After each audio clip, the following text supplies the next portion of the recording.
Before we get into today's episode, I wanted to thank the sponsor for this episode, Tenant Cloud. You guys know that I'm always looking for better ways to manage my portfolio, and this is why I'm excited to talk to you guys about Tenant Cloud, which is a property management software that lets you manage your rentals from anywhere. You can start your free Tenant Cloud trial and get 50% off the first few months with this promo code RENTFREE50 by visiting the URL in the description. Don't miss out. If you guys are in real estate investing, you need this software. Go get Tenant Cloud today. Hello, everybody, and welcome to Rent Free, the podcast with Mackenzie Davis. I'm, of course, Mackenzie Davis. I'm so excited about this, you guys. There's so much I have to say and share with you all, and I can't believe it's finally here and coming to fruition. It's definitely been a process. I didn't really realize how much went into producing a podcast. That's something I'm doing completely by myself, and so I wanted to do it right, of course. So setting all of this up and getting a custom sign, which unfortunately I can't have lit up right now. So if you're watching this, sorry about that. Still looks pretty cute, I would say. We also wallpapered half of the office, so this whole wall in the office is wallpapered, which I love. 10 out of 10, super cute, but we'll never be doing it again. I swear, me and my boyfriend were up here sitting in silence, like just so pissed at the world for like 4 weeks straight because it took like 12 rolls of the peel and stick, and we didn't even do the traditional wallpapering. Anyway, it was a process, and so we're here now. I'm really excited to be here now. If you guys are OG fans, you might know that I had this podcast a while back when I was a senior in college, and it started because I had a TikTok following much smaller than it is now, and I wanted a place to talk to you guys in more long form content, meaning like I can yap and I can kind of ramble and talk about things. I also feel like it's a good way to show more of my personality and like get to know you guys better in that way, just because like TikTok can only show so much. So essentially this is just the reboot of that. I think like now I'm in a place where I have my own house, so it can be more like consistent, and I can leave all of this here, all of my lights and camera and stuff, and that way I don't have to set it up every week and take it down, which is obviously an annoying thing to do. And then also I have an editor now, so thanks so much to my editor for watching and editing the video you guys are seeing right now. It definitely makes my life a little bit easier. And so I think like first of all, wanting to discuss like the intention of what this podcast is going to be. And honestly, like I'm very open to making it anything while just holding like the idea of wanting it to be fun and like laid back. I don't want it to be too serious. I typically, like when I'm at home, I am in comfy clothes, I'm hanging out, eating snacks, and like I want you guys to feel that because like I'm sitting up in my office, which is considered like an attic, with my little cup with my drink in it, and I want you guys to feel that through this. So hopefully, you know, while we talk business here, we'll probably talk a lot of real estate and other topics. I'm just going to be talking about things that are living rent free in my mind and maybe in yours. And I'm always open to ideas. So if there's things that you want to hear me talk about more, please send recommendations, and I will be sure to talk about those things as long as I can. With that too, I think like I've always emphasized being such an open book about anything. I don't really have secrets. I feel like I'm pretty okay with my experience like thus far in life. I think that like there's a lot of things I've been through in life, and I figure what good would it do if I just let those things, you know, rest and not motivate me to be better. And I like to share those things with other people too, because typically when you find success in real estate, I think people think that you are something that maybe you're not, like connected to this business or having rich family or people that got you into the business in the first place. And it doesn't have to be like that. That was not my experience, which we're going to talk about in a little bit, but also like that's not a lot of people's experiences. And I think it deters people from getting involved because they think it's like this nepotism thing, and it's not. It does. I mean, it is in a lot of cases, don't get me wrong, but it doesn't have to be. And there's a ton of other reasons that people are scared to get in this field. And so hopefully together we can kind of debunk that and just like talk about the reality of it. I'm not going to sugarcoat anything. You know, I am still a young person. Not that old people lie or something. I feel like I just framed that in the way of like, I'm young. I just trying to emphasize that I want to be relatable to you guys. And like, I'm still very much learning life too. And so hopefully, you know, I can share with you all like the things that I have learned and all of that. So in a very long-winded way, that's kind of like my intent for this podcast is just to be with y'all in a way that's long form, talking about things we both want to talk about. And that's basically it. And so I figured for this first episode, what I would do is kind of do a deep dive on my journey of just, I don't want to say life, it's not like life, but how I kind of ended up where I'm at in my career and what the driving factors were, what I found that made me successful, and just, kind of how my path is not linear. It's not traditional by any means. And I think I really want you guys to see that because, again, this field does a great job at making it seem like it's not attainable for everyone. And I want to start changing that. So just kind of so you guys have a basis for who I am and where I'm coming from. And then at the very end, I have some questions that I had asked a poll on Instagram for you guys to send me questions that you had and I would answer them. And I think I'm going to keep doing that. So if you guys want to put questions in this episode or you want you to hear me respond to them, keep a lookout on my Instagram because that's where I'll be posting those, I think, for now. I'll let you know if that changes. So with that being said, I'm going to get into it. I think I'm going to start from like, even when I was younger, because I feel like that has a huge emphasis on my mindset and the way that I kind of grew up. So first of all, my parents got divorced when I was 8 years old. I feel like I'm going way back, but it makes sense to include this in. And then my mom was a single mom, and my dad, like, I didn't live with him ever, although we're very close. I just like never lived with him. And so from that point on, it was known that money was a struggle. It was also like 2008, which is like when that financial crisis was going on and like all that stuff.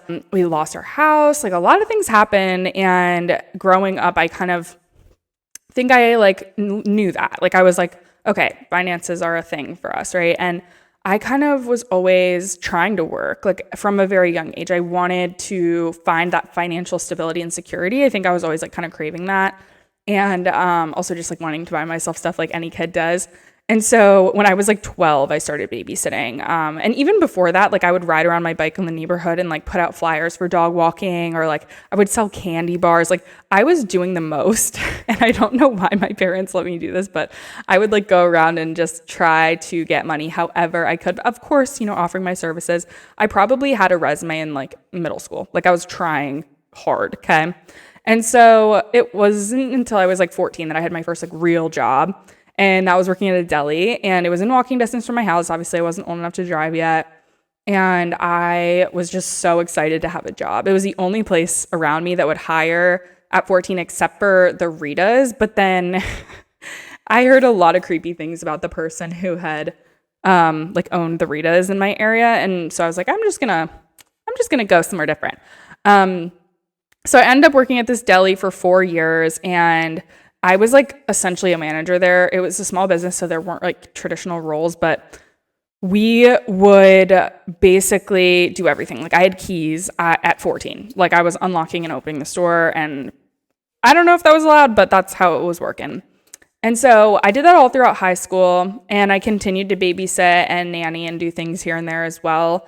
And basically just, started on that wave of like, okay, I'm buying my own clothes. I'm buying my own things here. And it feels good to buy my own things. I bought my own first car when I was 16 through money that I had saved through those jobs I just mentioned. And so I was like really kind of getting into like that hustle culture. Like I was really, sounds so cringe to say about like, but I was like 15, 16, like I really just was grinding. And I was in high school, and then I was going into my senior year, and at my high school you can do this thing called Jumpstart, which is where you basically take classes at the community college, and then you can get the credit for the community college course, obviously, and then you get to leave like high school early. And so I would get out at like 9 every day. I would go to one class at the high school, and then I decided to do a full course load at the community college. I was like, let me get a lot of my credits out of the way. And the reason being is because I, at this point in my life, thought I wanted to go to school to be a psychiatrist, like a medical doctor, which is so funny. Looking back now, I would hate that so much. But I thought I was going to be a psychiatrist. So I really loved psychology always. Like that was just something I was really interested in. And then also my oldest brother had some mental health struggles that happened when I was like 16. And it just was all really inspiring to me, like wanting to help others in that way. And just very interesting to me. So I like leaned into that and I was like, okay, I'm going to be a psychiatrist, whatever. So I was like, let me get a year of schooling out of the way now so that like when I'm a psychiatrist, I can be like 1 year ahead or whatever. So I did that, and that allowed me to graduate from my undergrad like a year early, which was really awesome. Saved me a hell of a lot of money because Virginia Tech, where I went to undergrad, was like so expensive, right? It was sad. Like that was a sacrifice I made, like having that fun year with my friends at school, learning more, getting more of an education, taking more classes. But it was great for my pockets and for not having debt. That was something that I really am like proud that I did and forced myself to see the value in at such a young age, because it's hard to make that decision when you're like 18. Anyway, when I was at Virginia Tech, I like fell in love with research. I was doing so much work for research. I was like the coordinator of my research lab my senior year, my technical senior year, because like I said, I graduated a year early because I had those credits. And so basically I was doing research and I was like, I'm going to get a PhD now. Like I'm not going to med school. I'm going to get a PhD and I want to go to school to do that. And so I did research like out the wazoo because that's what you need to go to grad school for a PhD. Essentially, especially for psychology. And so I'm content on that path. I started my freshman year of college kind of with that plan in mind. I had, just traditional like high school college jobs at that point. I was living off my savings, living in the dorms, and we had just rushed. So it was winter rush for us, and I had just rushed Tri-Delta. So if y'all are Delta girlies out there, hey. I was in my sorority for the entirety of my college career, but at this point I was, just a freshman, and COVID happened. So I was in my freshman year of college in 2019, and then of course 2020 was spring semester. And so they sent us home from college, and I was like excited because if you guys didn't know, I've been long distance with my boyfriend, or I was, past tense. We live together now because we own this home together. But when we were in college, we were long distance for 4 years. And we lived like in the same neighborhood at home. So when we were home for summers and stuff, we would be together all the time. But when we were at school, we were 2.5 hours away because he went to UVA, I went to Virginia Tech. And so when I got sent home from school, I was like, okay, I get to go be home with my boyfriend, like say less. And of course, my best friend's from home too. That was COVID. And like I was, staying home, I was doing all the things, and I wanted to work still because obviously like it was only a month away from summer at that point. And I was like, I need to do something. So I tried to go back to my deli job. They didn't even have work for me because it was like COVID and all that stuff. And I'm like, damn, like how am I going to make money right now? So as you guys can see up until this point, I'm trying to illustrate this picture of kind of like how I got this like sort of entrepreneurial mindset. Wow, that's a tongue twister. And also kind of how my journey got me to real estate. And so up until this point, I had no business background, right? Remember, I'm a psych major, disability studies minor. I want to get a PhD in psychology. And I don't know any realtors either. I don't think at that point I really even knew what a realtor was. And, one day in passing, my mom was like, Mackenzie, you should get your real estate license. And I was like, no, like, why would I do that? That's so like not in line with my plan. That's like not a part of like what I want to do because I'm going to get a PhD and whatever.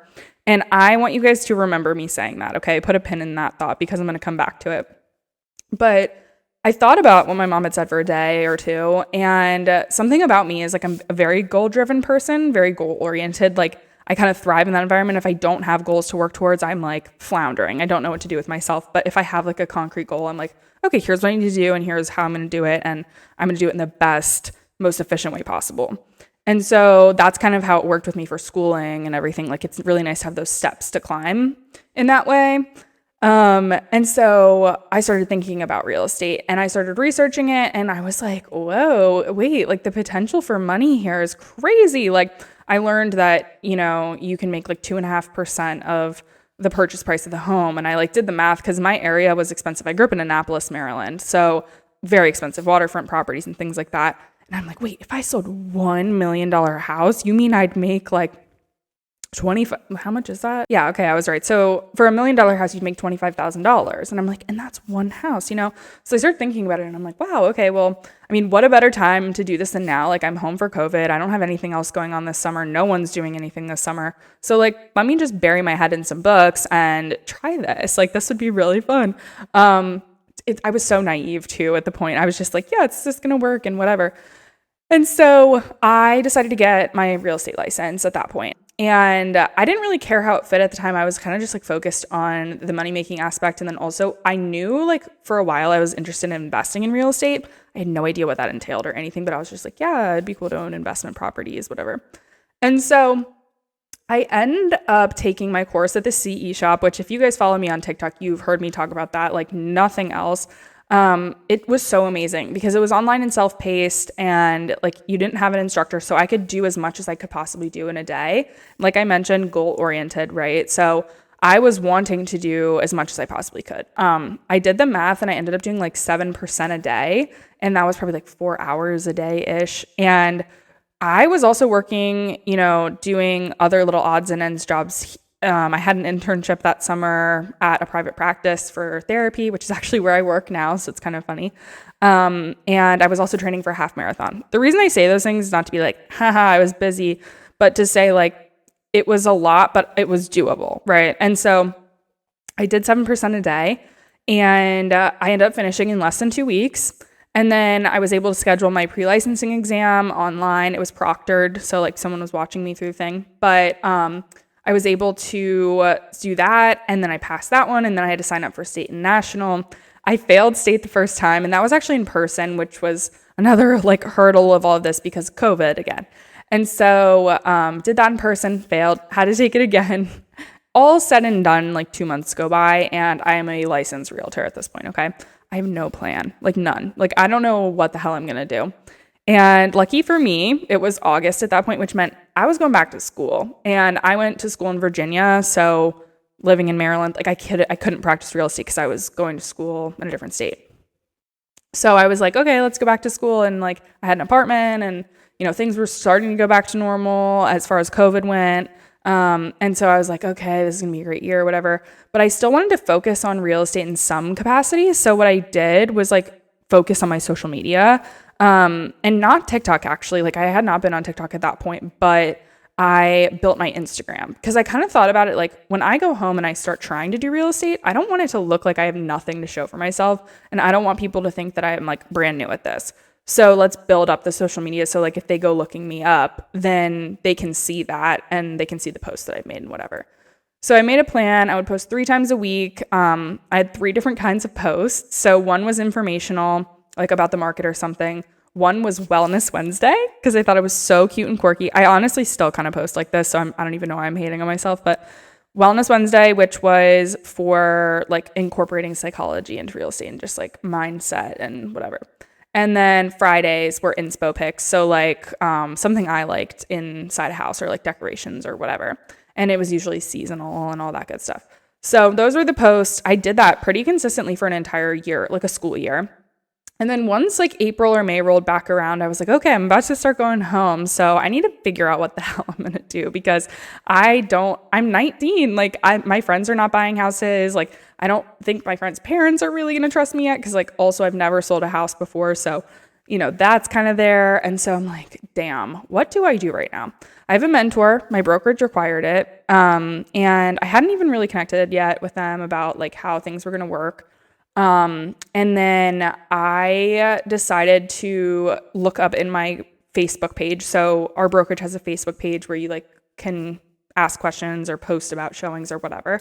And I just searched lead generation. I just wanted to see what people were talking about and like what would come up. And the first thing that pops up is a post from 2 years prior talking about this app called OpCity.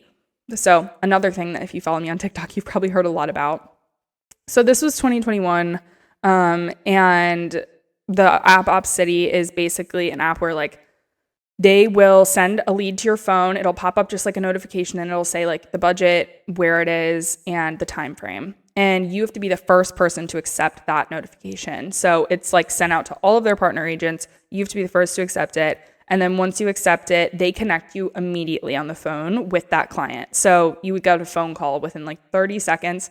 And then they'll be like, hey, this is so-and-so. They're looking for this. Do you think that you could help them? And you'd be like, yes. And then they connect you and you talk to the client directly. So that is like a surefire way to get a client right there. They do take 35% of your commission at closing, which of course is a substantial amount. But I was like, I don't care. Like some business is better than no business, like whatever. And also I was of the privilege of like my brokerage is 100% commission brokerage, which I've learned is pretty unheard of. I didn't know any better when I joined. So it was just really a great opportunity. So I was like, let me get this app. So your brokerage has to be affiliated with it. They were, obviously, because it was in the page. They signed me up, and immediately, like day one, I'm getting tons, like probably like 40 leads a day. They were all really shitty leads. Like they were renters with really low budgets. And then I would like talk to them and they would have really poor credit, or maybe they had a voucher. And those are just some obstacles, they make that a lot harder. And a lot of times with vouchers, like they have fair housing laws against against discriminating against people with vouchers, but then landlords like find these loopholes and then still just discriminate against them. It's really shitty, but regardless, that's the kind of stuff I was working with in the beginning. But I was like, okay, whatever. It's getting me out. It's getting me showing houses. It's getting me practicing. I'm doing the thing. And so I accepted them anyway. But what I didn't understand at the time was that OpCity works off this algorithm. So regardless if they were bad leads, if I was accepting them, how quickly I was accepting them, and how quickly I was updating the status in their system, those three things like boost you in their system. So I was like, the next day I was getting really high budget buyers and things like that. And I was like, oh my gosh, like I didn't even recognize that. And I think that's where a lot of people go wrong with OpCity. And maybe I'm wrong about this because I don't use it like I used to, but I think that a lot of people get on, they start getting the bad leads and they just don't do anything because they don't want the bad leads. And in that case, then they're not getting pushed in the algorithm, so they never receive the really good leads. And so my advice to you would be to go into it with the mindset of like, yeah, I'm here to learn. I'm here to get this experience. It's not necessarily about the money right this second, although I know that's the end goal. And that really changed things for me. So that summer I went home and I used OpCity and I did 14 transactions that summer, 4 of which were sales. The rest were rentals. And I learned so much because I worked with all buyers that summer. I did not have a single seller. And if you know anything about the COVID market, it was a seller's market. People were offering like hundreds of thousands of dollars over list price, waiving inspections and appraisals. Like it was intense and I was brand new and I didn't know anything. And that's the part I'm trying to emphasize too, of like, I did not know anything. And I was learning this as I went with my mentor. A lot of phone calls with people trying to figure out how to do things. And it was scary and it was nerve-wracking, but that's how I made it work for me as a realtor, as a student, as a young person, and then as someone who didn't have a way to access leads or didn't know how to access leads. And so at this point, it's like mid-July, and I had, I think, 6 deals closing that month, and I was making like $20,000 or something in 1 month. And I was mind blown. Like let's rewind for a second and remember, I come from a divorced family where I thought I was going to college and having loans out the ass, thought I was going to be in debt forever. And now you're telling me I'm making $20,000 in 1 month? Okay. So that is when like life changed for me, where I had really went into the summer thinking if I could just sell one house, like I would be golden. And here I am selling all of these houses and doing all of these rentals. And I'm like, I can pay for my school by myself. Like I was really just shook. And so it's so funny looking back, but I was waiting to get an IUD put in, and I was at my house. I was so nervous because I was terrified I was going to pass out. #panic disorder. So that's a little fun thing about me. I was freaking out. So I was like, let's go on TikTok. And I made a TikTok in my bedroom, my childhood bedroom, being like, you guys, like real estate is crazy. I can't believe this is real. I'm making this much money and I'm 19 years old, whatever. It was the cringiest video. At the end, I'm like, I just want you to get your fucking bag. I'm like, who are you? Like, anyway, so I post that video. I'm at my doctor's appointment, not thinking anything. And then I get in my car and it's like blowing up. Like the TikTok is like doing numbers. And over the span of a week, I gained 20,000 followers. It got like 300,000 likes. Like it was wild. And so I leaned into it. I love social media and creating content. I always have. Like if you guys went back to when I was in elementary school, like I had a web show with my best friend that I was like the editor, recorder, whatever for. We tried to be like iCarly so bad. I had my own YouTube channel that actually like in middle school had like 10,000 subscribers, and I like thought I was sick. But yeah, I've always loved creating content. That's the point I'm trying to make. And so once I like had an audience, I was like, oh, okay, I'm going to lean into this. And what I didn't recognize is how influential and powerful that would be for myself and like being an influencer, but then also being a also being a realtor, also being a student. Like it all integrated really well. And I realized I had this unique position in life where like I'm a grad student paying for my school out of pocket, and I'm able to do so because of real estate. And it's something I never thought I'd be able to do. And here I am. And so just sharing my journey with everyone, with other people who might have been in similar situations, I thought was like so important and just a really cool thing. And so I just kept making content and I kept talking about it, and I kept trying to educate people on home buying and how they can do it affordably. I'm 23 and just bought my own first house, and I used a lot of programs and we got seller's assistance for $12,000. And, you know, I was our realtor and I negotiated for us. And so trying to like emphasize those things to you guys and how you can use the same tools and just like making smart people in this generation, because unfortunately in school we're like not taught about these things. And so all of that to say, I feel like that's kind of like how I went from my journey from like just starting to work to being a full-time realtor and student. And then now where I'm a full-time therapist. So I graduated grad school. I went to Towson for 2 years and I got my master's in clinical psychology, and of course paid my way through with real estate, and then graduated this past May. So this is my first time like working a full-time job. I'm a therapist and I love it so much. I think that, you know, it's really powerful to be able to help people in their mental health journey. I will say it still makes me kind of anxious. Like I have a hard time with imposter syndrome and also my own OCD kind of coming up in those ways. And so that's difficult, but I love being in the mental health field. And it's really great also because you make your own schedule and your own hours, and that works really well with real estate. So I'm able to do both. And I kind of like have always used real estate in that supplemental way. Like I'll help whoever in whatever way I can, and then that will just kind of supplement my income versus being like my main source. Although for the past few years, it has been a lot more than like a main source of income. So it's, you know, it is what it is, and I'm grateful for all of it. And I'm grateful for you guys and for, you know, the strength that you guys have given me through my TikTok channel, because now that is my number one lead source for real estate, which is crazy.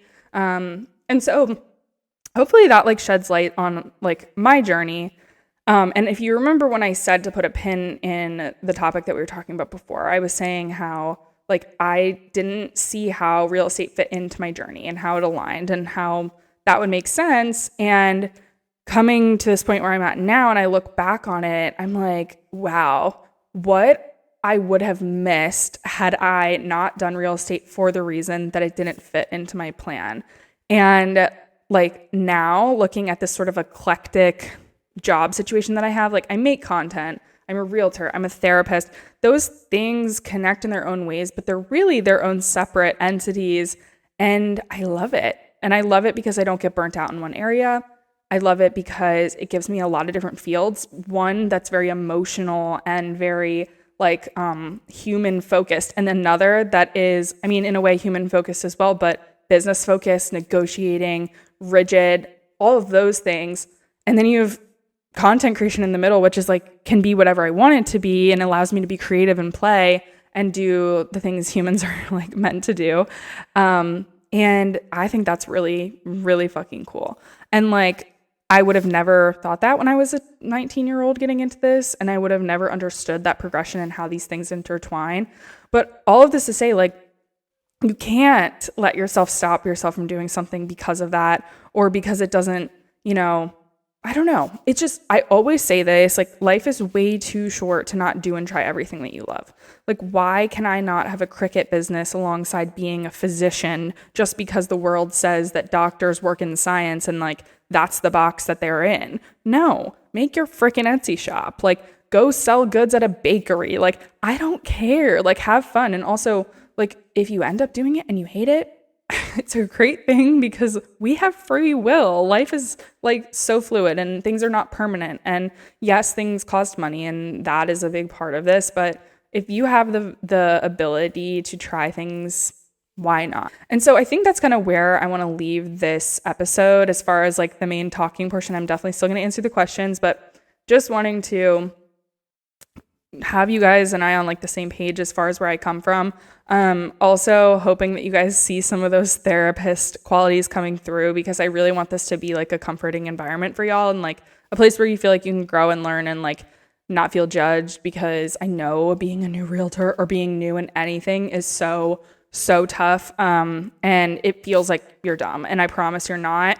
That's a very common feeling to have when you're a new realtor, because like genuinely your real estate class does not teach you how to be a realtor. It teaches you like how to stay out of real estate jail, and it teaches you the law, but it doesn't teach you how to write contracts or do showings or things like that. And so we rely on like our mentors and people like myself to educate people on that kind of stuff. So hopefully you guys get that vibe from me, and like no question's a dumb question. I'm here for them all.